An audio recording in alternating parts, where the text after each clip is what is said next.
Expert Amy Davis has some tips for your Amazon Prime Day. Yeah, so Prime Day is almost here. It's officially tomorrow, but the deals start today at 8 o'clock tonight actually. Okay, so this is the third annual Prime Day with specials online shopping deals only for Amazon Prime members. So you got to sign up for that membership. There are 30 hours of deals starting at 8 p.m. our time tonight with new deals as often as every 5 minutes. So we're going to try to keep up here. If you have an Amazon Echo with a Fire TV or a tablet, there are also some exclusive deals for you. And Amazon says this year it plans to offer special deals on TVs, including 4K models.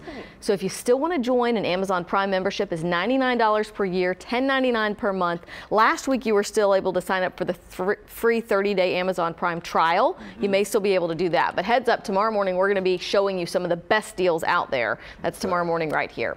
Well, the best restaurant tippers are men, Republicans, Northeasterners, and those that pay with a credit card instead of cash. Yeah, those are some of the findings. All one person, though. Those are different categories. Okay. That's one man. He's a Republican who pays with his credit card. Just kidding. Those are the findings of a new survey by creditcards.com. Those big restaurant tippers are giving a median of 20%.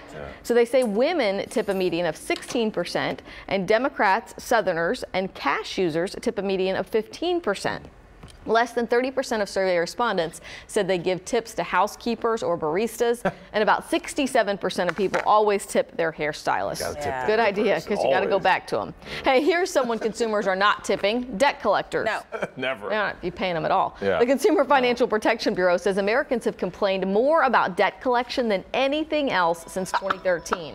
Mortgage-related complaints came in a second place. They make up about half of the 1.2 million complaints the CFPB has received since 2011. So if you've got to complain about any financial issue with your bank, your credit card, your credit report, contacting the CFPB may help. You can send your complaint online at consumerfinance.gov. All right, at 6:45 this morning, we are showing you which do-it-yourself teeth whiteners actually work. So there's a lot of interest in this. We tested 3 of the most popular tooth whitening pastes and powders, measuring the shades of our testers' teeth before and after. So coming up in 1 hour, we're going to show you which products work the best with the least amount of work. Ooh. Yeah, we like that. Yeah, so you've seen those Facebook ads where their whole teeth are black. You saw that we're testing that one too. So a lot of them were interesting. We'll see. Good, can't wait to see. Thanks, Amy. All right, Britta, what's new? We're tracking heavy rain, especially